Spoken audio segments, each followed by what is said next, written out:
Welcome to From Carpool to College, a show for parents who are trying to get ahead or just keep their sanity while navigating the college planning landscape.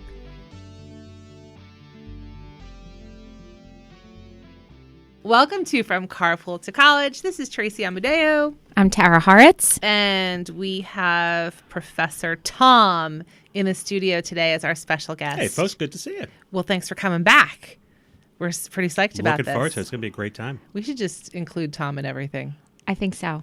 Yep. Nope. Listen, I'm loving the chair's comfy. The conversations are good. That color of that chair goes so well with him. It does. It brings out my eyes. It's perfect. It does. Yes, it does. for sure. And we have good bagels and our Nespresso. We're trying to get Nespresso to sponsor us. Nespresso makes the world go round. Nespresso. Hopefully that helps with endorsements. Thank you so much. Yep. See, this is why we invited him today.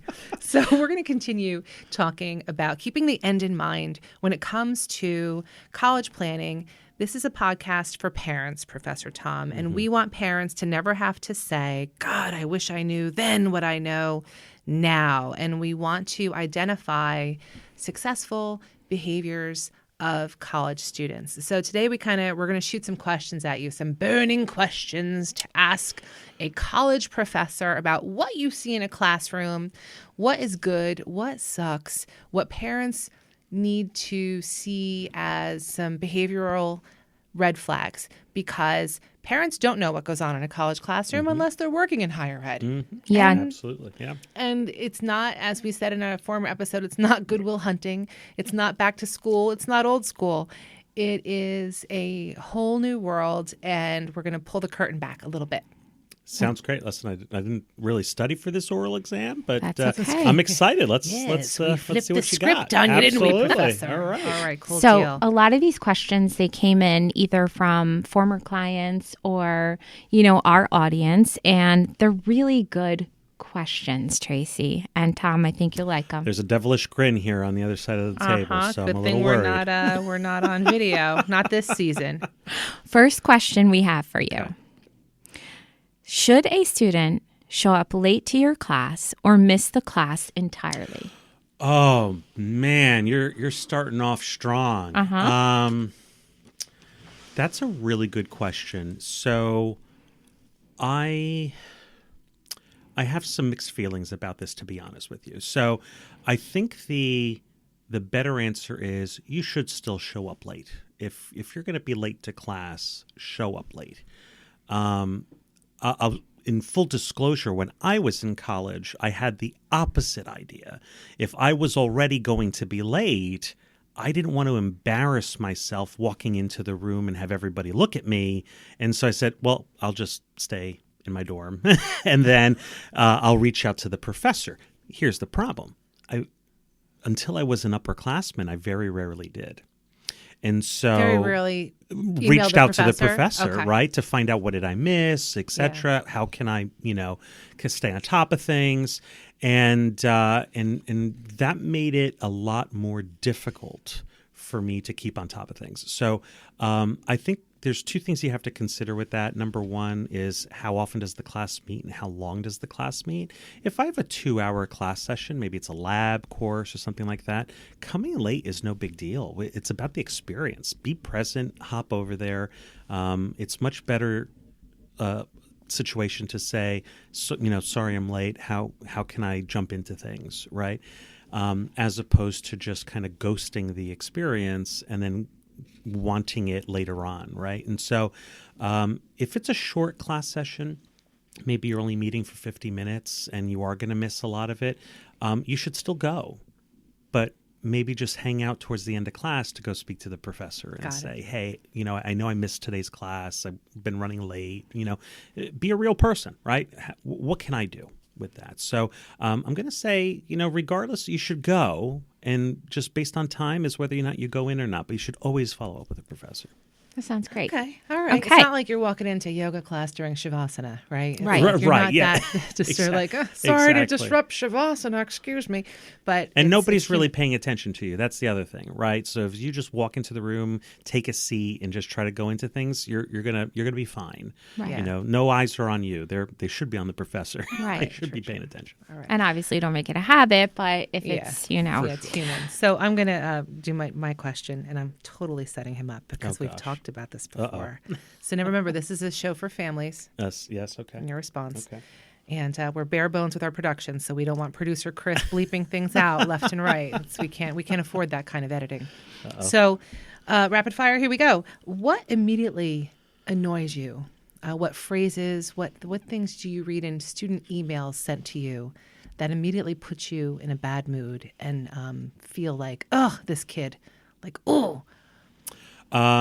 So I've had plenty of those this week, actually. So I have to calm myself down a little bit before I answer. So I think unprofessional emails. So what does that look like? So an unprofessional email looks like a text message in email form. So when I open up Outlook and I see LOLs and TKS and What's TKS? Thanks. Oh. And other types of wording that we would see with text message. But believe it or not, a lot of it is I get, hey, yo, what's up? And it's I'm not your friend. I'm your professor. I'm your advisor. I'm a mentor. I may or may not have a relationship with you because I don't know who you are. You haven't come to my office hours. You don't come to class. We don't have that type of familiarity, and so a typical professional email is, "Hello, professor. I have a question. Could you help me?" And when they tone it in a sense of asking as opposed to a demand. So an example is there was a student emailed me, said, well, I changed my job. I now work. So just leave any work for me at your window and I'll pick it up when it's convenient.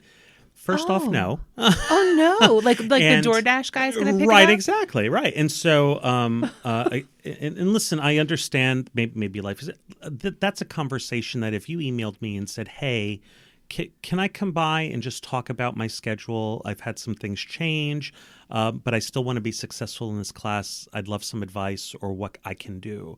That's it, right? You don't have to be overly gratuitous. You don't have to just be polite and ask, not tell. Wow. Right? I think that's a big thing in communicating. Yeah. Okay. All right. So it's the tone. Tone for sure. How you communicate. This is a professional. This isn't a friend that you're, just checking up and saying what's up, right?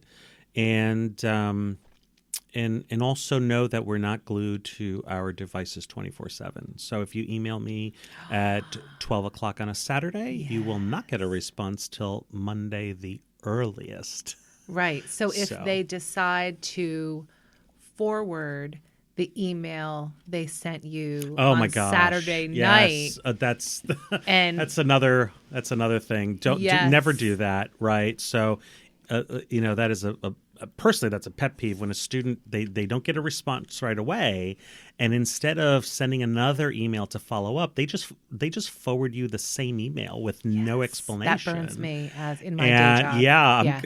Listen, that's we don't want to bleep stuff out, so I'm going to just leave it at that. Do not do that. It is. I view it, and I don't know if others view it, but I view it as extremely rude. That you're trying to just move it. If you email and say, "Hey, just moving this up in your inbox or whatever," that's fine.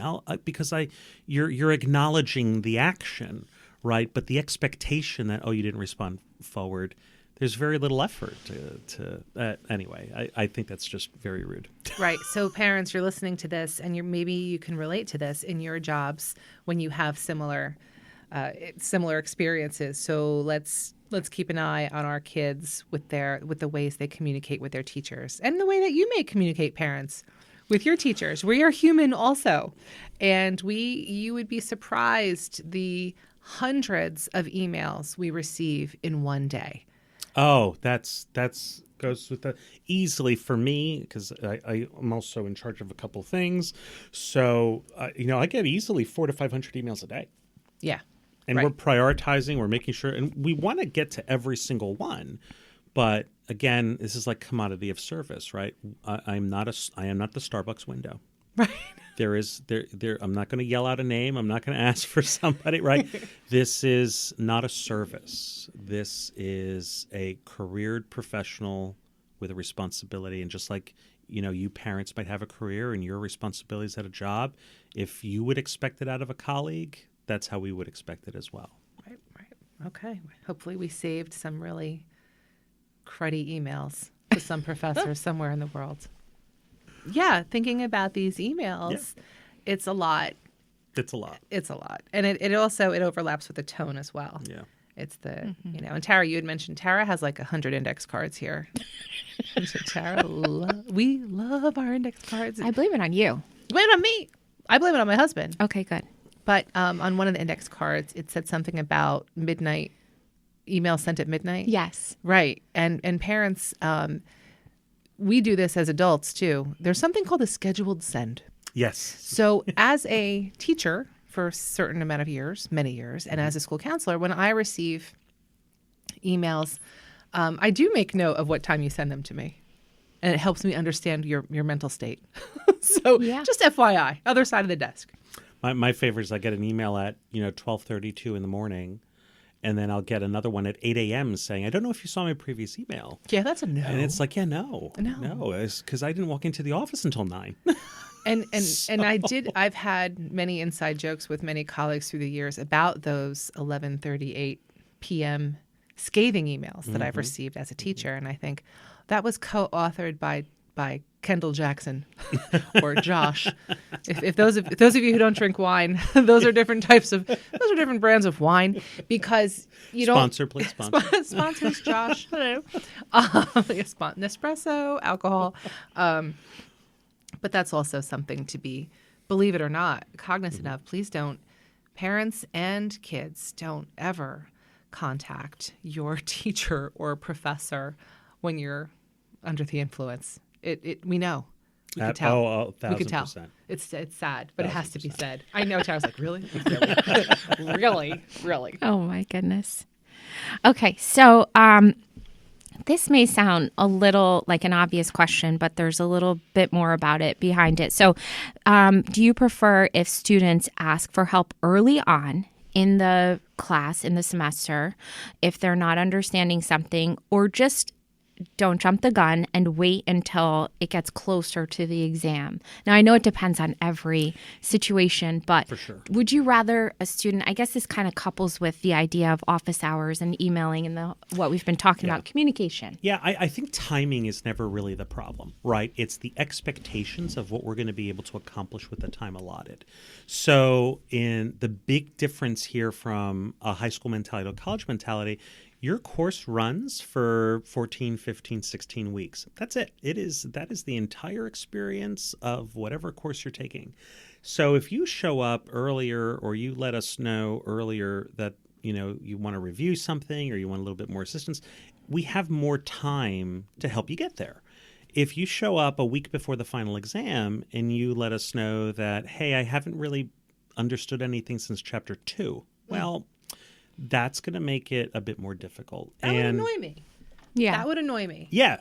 Well, and I think, the annoyance here is not so much in the timing. It's in what you expect me to do about it. Exactly. Right? Right. So if you come to me at the end of the semester and you say, I haven't understood anything since chapter 2, I'll be happy within an office hour or two, because that's all you have, to help you kind of refocus and reformat that information. But it's still your responsibility to figure out what's going to happen from chapter 2 to the end of the semester. And a lot of times you have students that are like, well, I don't understand it. You need to help me. And it's like, well, I don't need to. Right. You need to help yourself first. Yeah, you need to help yourself. I want to help you, but I want to help you help yourself.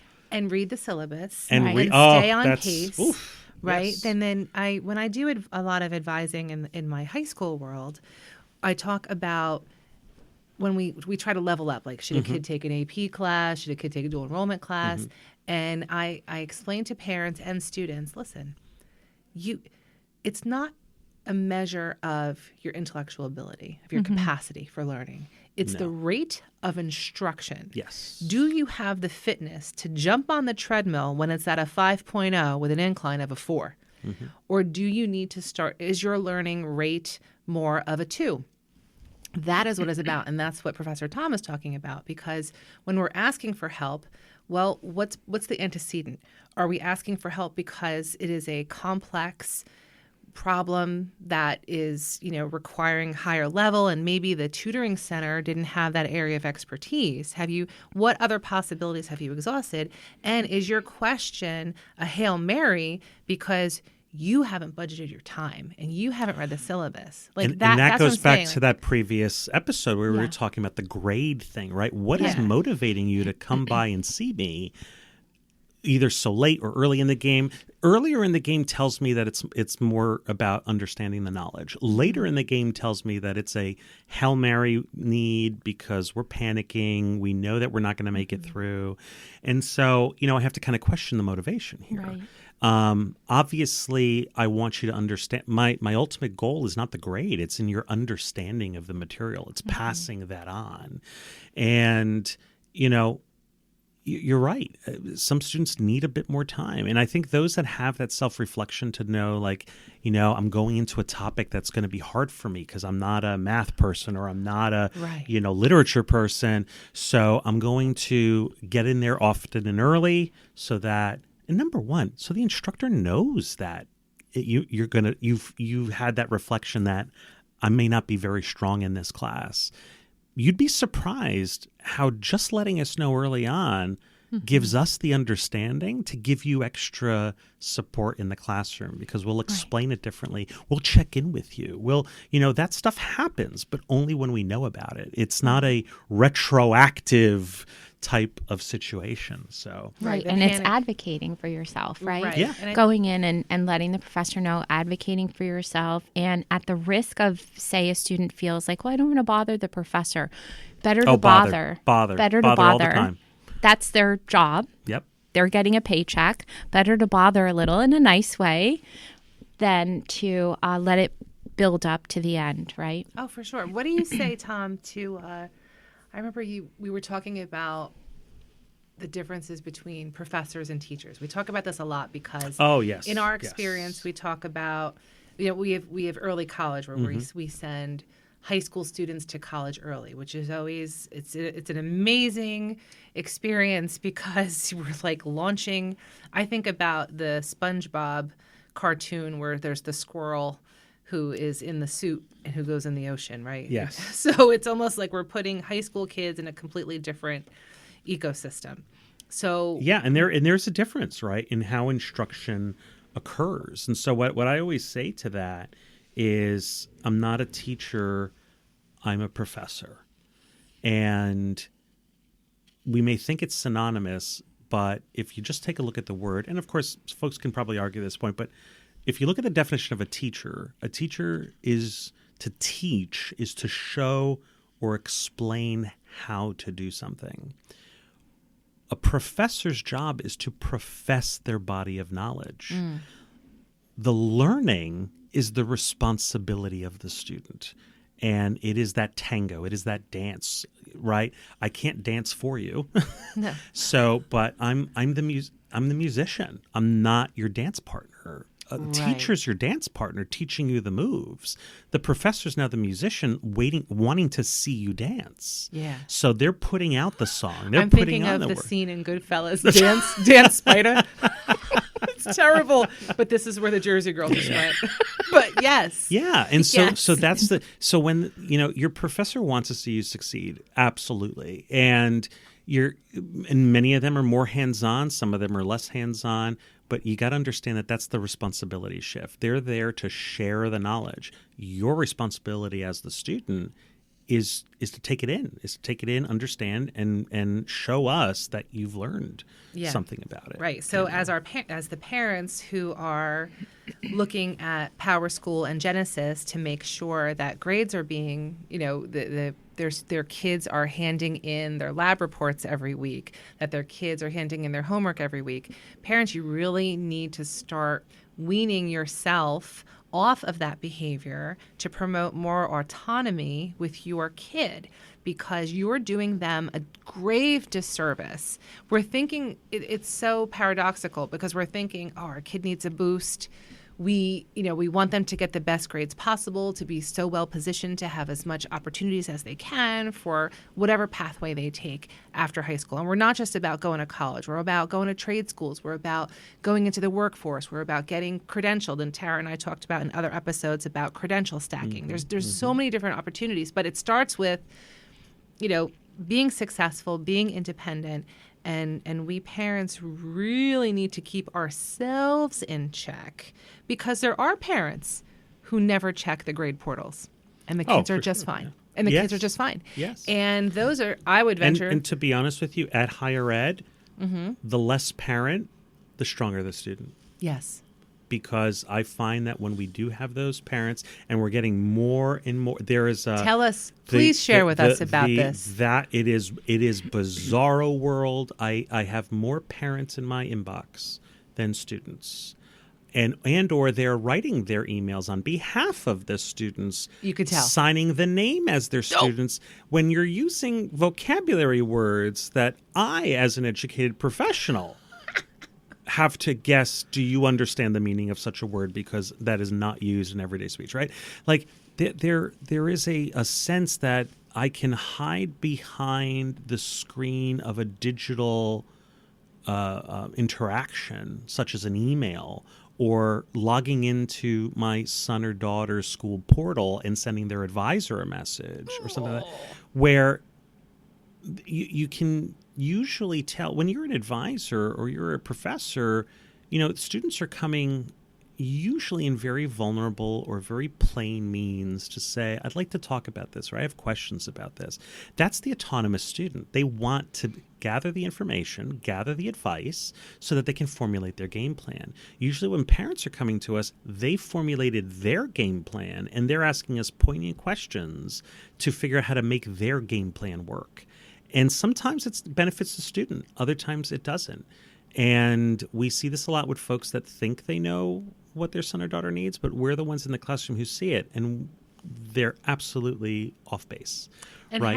how do you respond to those parents? So we don't. Exactly. I just hit the delete key, and that's it. Right. So there's Tara's face. Yeah. So I know Tara's like, what? Tara what do you was mean like mid sip too. So the benefit of not the benefit for us, but in college we're actually bound by law to maintain the educational privacy of a student, and parents are not entitled to the educational information of their son or daughter as they are an adult. So we've got parents that say, well, I pay the bill. That's nice. There's a law. It's called FERPA, and it is the Federal Education Right to Privacy Act, and it's been enacted in this country for decades.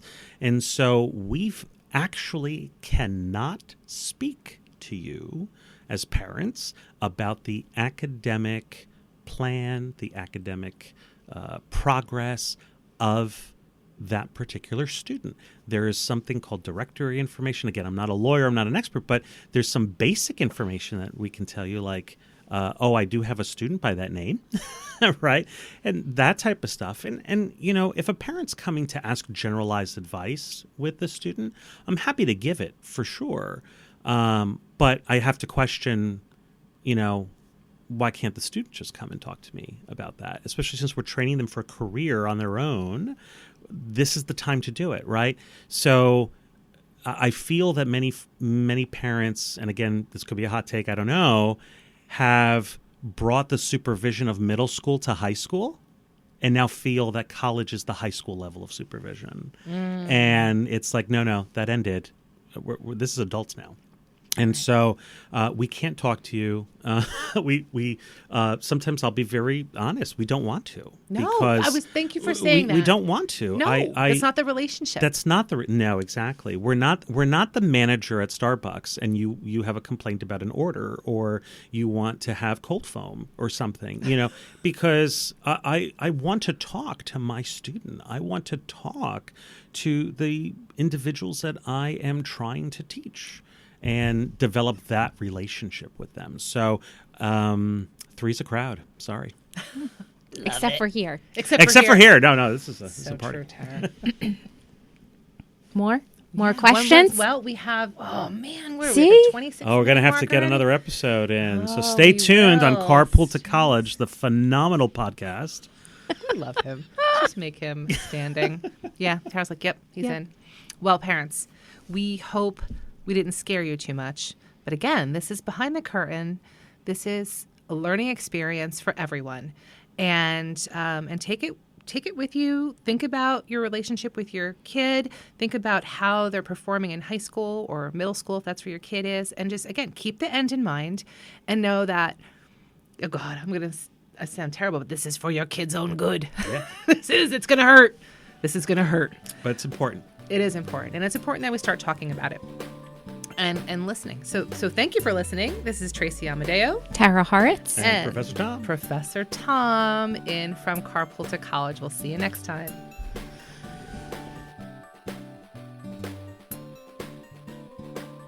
Thank you so much for tuning into today's episode. If you enjoyed what you heard, we'd love for you to be a part of our growing community. Please share and follow our show. For those who want to support us further, join our Patreon site. Your support helps us create high-quality content and great episodes. Plus, our Patreon members get exclusive perks like bonus episodes, early access, and behind-the-scenes content that we think you're just going to love. And now for some legal stuff.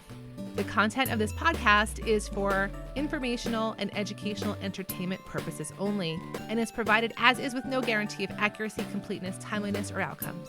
I could keep going, but I will spare you, and I will post this entire legal disclaimer on our website, www.academicmentoringllc.com, under podcast.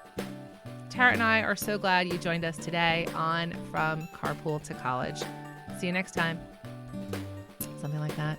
Yeah. Done? That's good. Okay, Chris, make that pretty, please. Pretty, please. Make it pretty, please.